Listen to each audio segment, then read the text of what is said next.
A casa da Rua das Acácias número 247 tinha sido um presente do céu para a família Mendes. Depois de anos morando em apartamentos apertados, finalmente teriam espaço, um quintal, quartos separados para cada criança. Amanda, de 9 anos, ficou radiante quando viu seu novo quarto no segundo andar, com uma janela que dava para o jardim e paredes que sua mãe prometeu pintar de lilás, sua cor favorita. As primeiras semanas foram de pura alegria. Amanda arrumou suas bonecas na prateleira nova, colou posteres de seus desenhos preferidos e escolheu cuidadosamente onde cada brinquedo ficaria. À noite, adormecia rapidamente, exausta das brincadeiras no quintal e da exploração da nova vizinhança. Mas algo começou a mudar na terceira semana. Primeiro foi apenas uma sensação. Amanda acordava no meio da noite com o coração acelerado, sem saber por quê. Olhava ao redor do quarto mergulhado em sombras e não via nada de errado, mas o medo estava ali, pesado sobre seu peito como uma mão invisível. Ela puxava as cobertas até o queixo e fechava os olhos com força, rezando baixinho as orações que a avó lhe ensinara.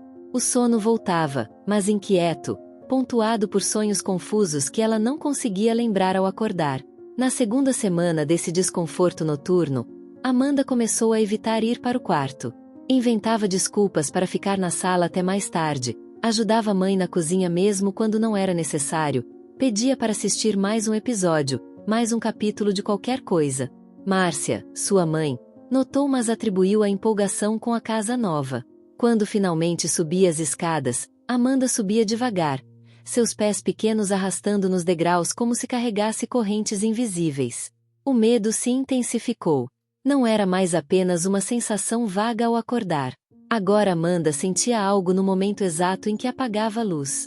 Era como se o quarto mudasse instantaneamente, como se a escuridão não fosse apenas ausência de luz, mas presença de algo mais. Algo que observava. Algo que esperava. Ela deixava a luz do corredor acesa com a porta entreaberta, mas mesmo assim o pavor a dominava. As sombras no teto pareciam se mover de formas que o vento nas árvores lá fora não explicava. O silêncio tinha peso, textura, uma qualidade quase palpável que pressionava seus ouvidos. Certa noite, Amanda teve certeza de que não estava sozinha. Não foi um som que a alertou, não foi um movimento que captou com o canto do olho. Foi um conhecimento profundo e primitivo, o mesmo instinto que faz um animal da floresta congelar quando um predador se aproxima. Alguém estava ali. Alguma coisa estava ali. No canto mais escuro do quarto, entre o guarda-roupa e a parede, onde a luz do corredor não alcançava, havia uma densidade na escuridão. Uma escuridão dentro da escuridão. Amanda não conseguiu se mover. Seus olhos fixaram-se naquele ponto e ela viu, ou achou que viu, algo mais alto que o guarda-roupa, algo sem forma definida, mas presente. Seus lábios se moveram em oração silenciosa, mas as palavras pareciam ficar presas na garganta. O ar do quarto estava diferente, mais frio, mais espesso. Ela podia sentir o próprio coração batendo contra as costelas, tão alto que tinha certeza de que aquela presença também podia ouvi-lo. Então a presença se moveu. Não foi um movimento físico normal. Foi como se a própria escuridão se deslocasse, fluindo como água negra ao longo da parede. Amanda quis gritar, mas o som não saiu. Quis correr, mas suas pernas não obedeceram. Tudo que conseguiu fazer foi fechar os olhos com tanta força que viu explosões de luz atrás das pálpebras e rezar. Rezar. Rezar até que o cansaço extremo a arrastasse para um sono perturbado. Pela manhã, contou tudo para a mãe. Márcia ouviu com paciência, acariciando os cabelos da filha, e explicou que casas novas fazem barulhos estranhos, que nossa imaginação prega peças quando estamos com sono, que não existe nada no quarto além dos móveis e brinquedos. Amanda quis acreditar. Desesperadamente quis acreditar. Mas quando a noite chegou novamente, e ela teve que subir aquelas escadas, o medo voltou em dobro. As noites se tornaram um tormento. Amanda desenvolvia dores de cabeça ao entardecer, tentava ficar acordada o máximo possível, dormia às vezes na sala até que o pai a carregasse para o quarto já inconsciente de exaustão. Mas invariavelmente acordava no escuro, sempre por volta das 3 da manhã, sempre com aquela sensação de ser observada. E a presença estava ficando mais ousada. Não ficava mais apenas no canto. Amanda começou a senti-la mais perto. Ao pé da cama. Do lado da cama. Uma vez, teve certeza absoluta de que algo estava inclinado sobre ela, tão próximo que deveria sentir sua respiração, se aquela coisa respirasse. O peso do terror era tão grande que Amanda molhou a cama naquela noite. Algo que não acontecia desde que ela tinha 5 anos. A humilhação somou-se ao medo, mas ela não conseguia contar aos pais a verdadeira extensão do que estava acontecendo. Eles não acreditariam. Ou pior, achariam que ela estava ficando doente. As mudanças começaram a aparecer durante o dia. Amanda, antes uma criança alegre e falante, tornou-se quieta e retraída. Tinha olheiras fundas sob os olhos, perderá o apetite, sobressaltava-se com facilidade. Na escola, a professora notou que ela cochilava durante as aulas, algo completamente fora do comum. Quando questionada, Amanda murmurava desculpas sobre não dormir bem. Os pais foram chamados para uma reunião. Foi então que Márcia começou a prestar atenção de verdade.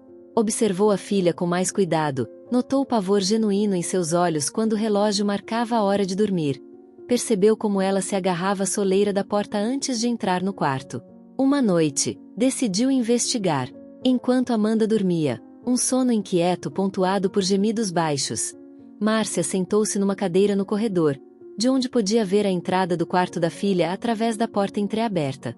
As primeiras horas foram tediosas. Márcia quase adormeceu várias vezes, lutando contra o peso das pálpebras.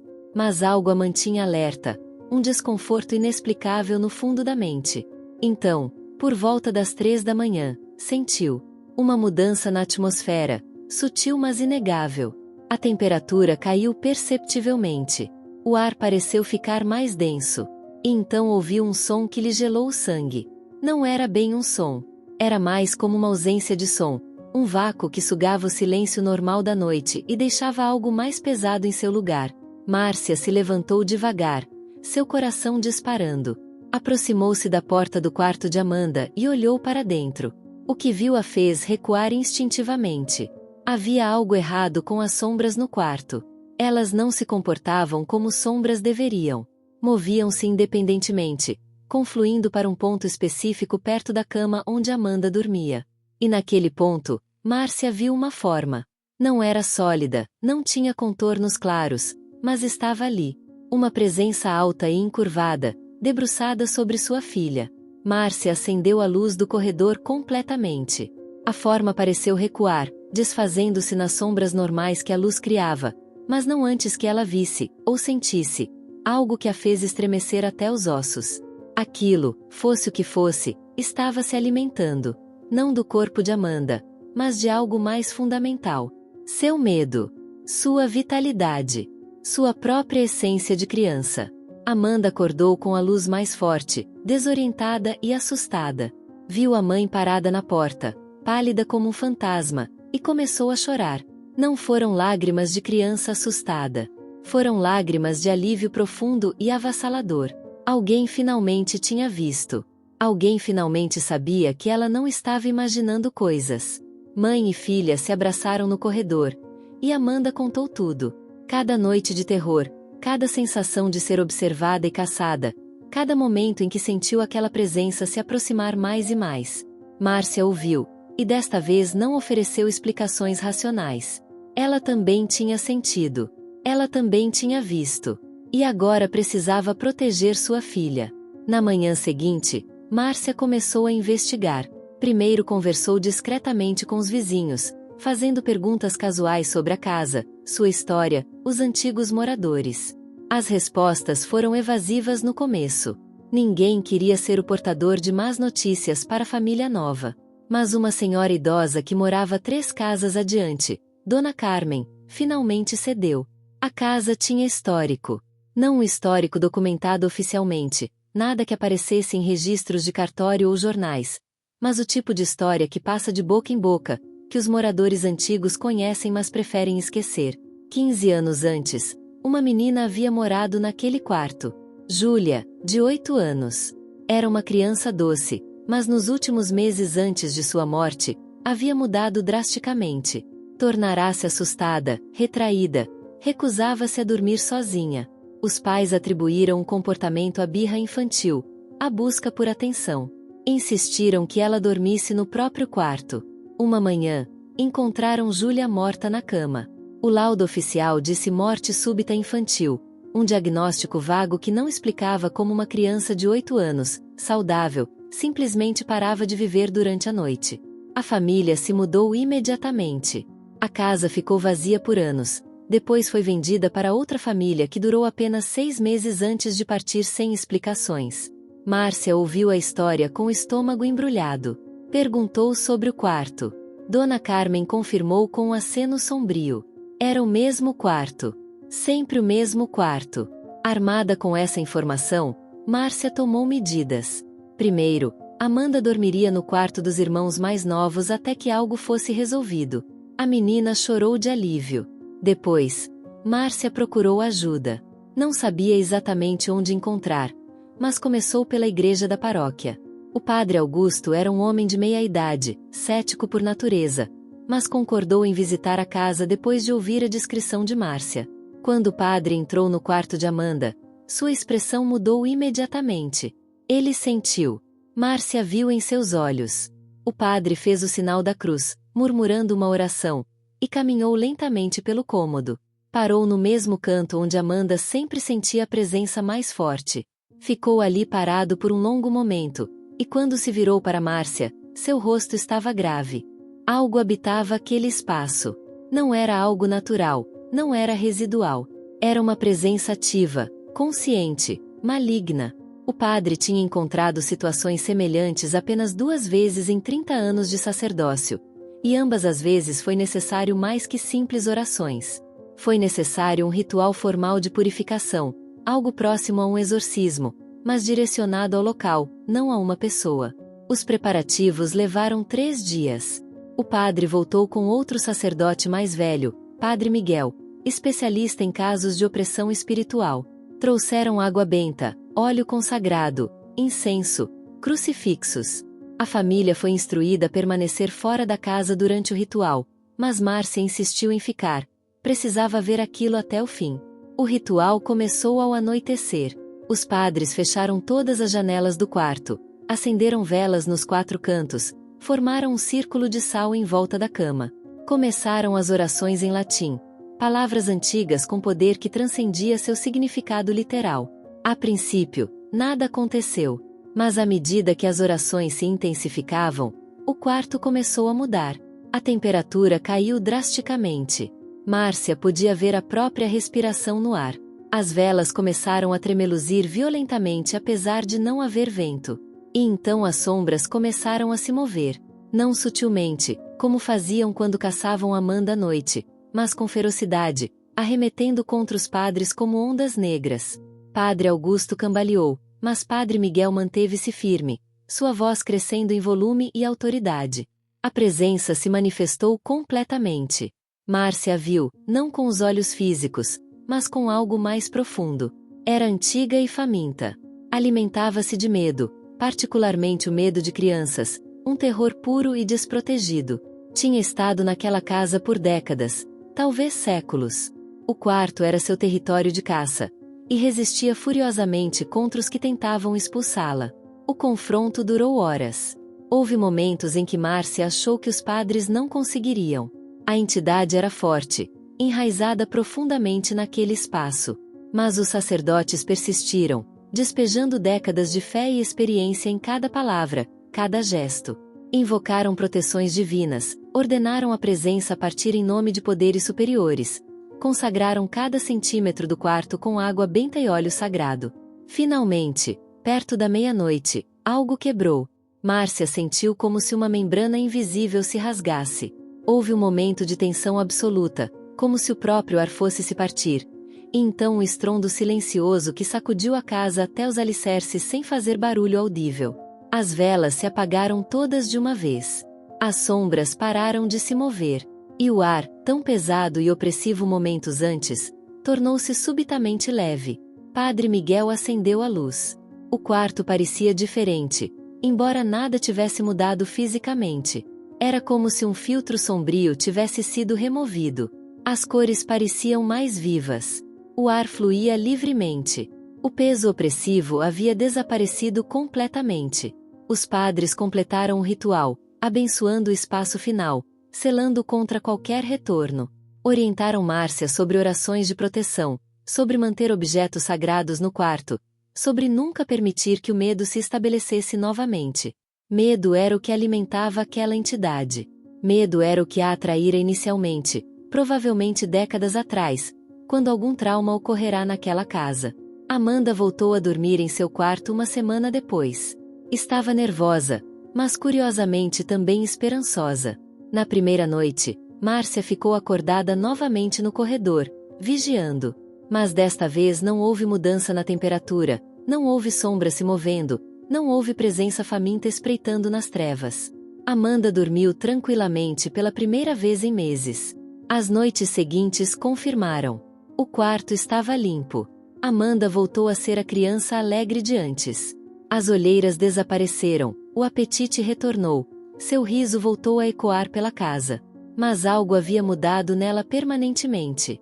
Havia um conhecimento em seus olhos, uma compreensão de que o mundo tinha camadas que a maioria das pessoas nunca vê, que havia coisas na escuridão além da ausência de luz, que o medo podia ser tanto um alerta quanto um alimento para coisas que não deveriam existir. Márcia também mudou. Tornou-se mais atenta aos medos de seus filhos, mais disposta a acreditar, mais protetora. Mantinha objetos abençoados discretamente espalhados pela casa. Nunca mais duvidou quando uma criança dizia ter medo do escuro, porque agora ela sabia. Às vezes, o medo é justificado. Às vezes, há realmente algo lá. Anos depois, quando Amanda estava na adolescência, conversaram sobre aquela época. A menina se lembrava de tudo com clareza perturbadora. Contou detalhes que nunca havia revelado antes, sobre como sentia a presença tentando entrar em seus sonhos, como às vezes ouvia sussurros em uma língua que não reconhecia, como tinha certeza de que se deixasse o medo vencer completamente, aquela coisa levaria, da mesma forma que provavelmente levará Júlia anos antes. Márcia revelou o que descobrira sobre a menina anterior. Amanda ficou em silêncio por um longo tempo. Depois perguntou se sua mãe achava que Júlia estava em paz agora.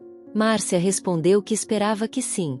Que talvez ao expulsar aquela entidade, tivessem libertado não apenas Amanda, mas também o espírito atormentado de uma criança que morrera de medo 15 anos antes. A casa na Rua das Acácias número 247 permaneceu com a família Mendes por muitos anos depois disso. O quarto que uma vez fora um território de caça tornou-se apenas um quarto. Mas sempre mantiveram um crucifixo na parede, uma pequena frasqueira de água benta na gaveta da mesa de cabeceira, e uma luz noturna que nunca se apagava completamente. Porque algumas experiências mudam como vemos o mundo. E algumas verdades, uma vez conhecidas, não podem ser desconhecidas. Há coisas que habitam os espaços entre a luz e a escuridão, alimentando-se dos medos mais primitivos da humanidade. E às vezes, muito raramente, essas coisas encontram um ponto de entrada. Um quarto, uma casa, um lugar onde o véu entre os mundos se tornou fino. O importante é reconhecer os sinais. Acreditar quando uma criança diz que tem medo. Agir antes que seja tarde demais. Porque o terror noturno de Amanda teve final feliz apenas porque sua mãe, finalmente, acreditou. Finalmente viu. E finalmente lutou contra algo que a maioria das pessoas prefere fingir que não existe. A história da família Mendes se tornou conhecida discretamente na comunidade. Dona Carmen a contava em voz baixa para novos moradores da rua, não para assustar, mas para alertar. Para que soubessem que se uma criança em sua casa começasse a ter medo inexplicável de dormir, não era apenas imaginação. Para que soubessem onde procurar ajuda se necessário. E na igreja da paróquia, Padre Augusto mantinha um registro discreto de casos similares. Não muitos, graças a Deus, mas suficientes para saber que o que aconteceu no quarto de Amanda não era único. Havia lugares, espalhados pela cidade, onde a escuridão era mais que a ausência de luz. Onde algo antigo e faminto esperava pacientemente por almas vulneráveis, particularmente almas jovens, ainda não completamente protegidas pelas armaduras que adultos desenvolvem contra os terrores do mundo invisível. Amanda cresceu, mudou-se para a universidade, construiu sua própria vida, mas nunca esqueceu. E quando se tornou mãe, anos depois, Foi a primeira coisa em que pensou ao escolher um quarto para seu bebê. Abençoou o espaço antes mesmo de colocar o berço.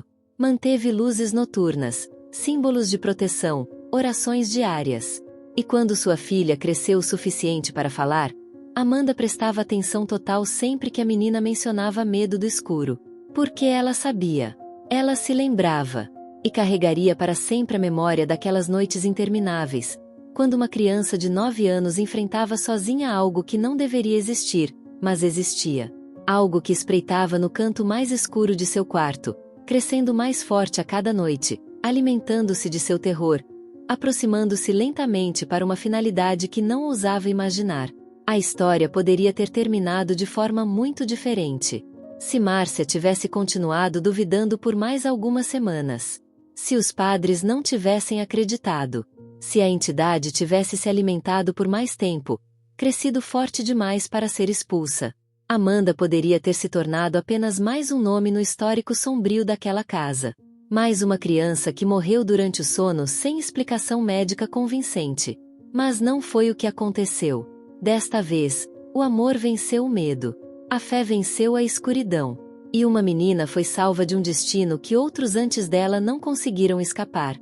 O quarto na Rua das Acácias número 247 foi limpo, purificado, transformado de território de caça em simples espaço doméstico. Ainda assim, aqueles que conhecem a história, olham para aquela casa com um respeito silencioso. Um lembrete de que o mundo tem profundezas que a luz do dia não revela. Que o medo das crianças merece ser levado a sério. E que às vezes, nas horas mais escuras da noite, quando as sombras parecem ter peso próprio, não estamos tão sozinhos quanto gostaríamos de acreditar. A escuridão é apenas escuridão. Até que não seja mais.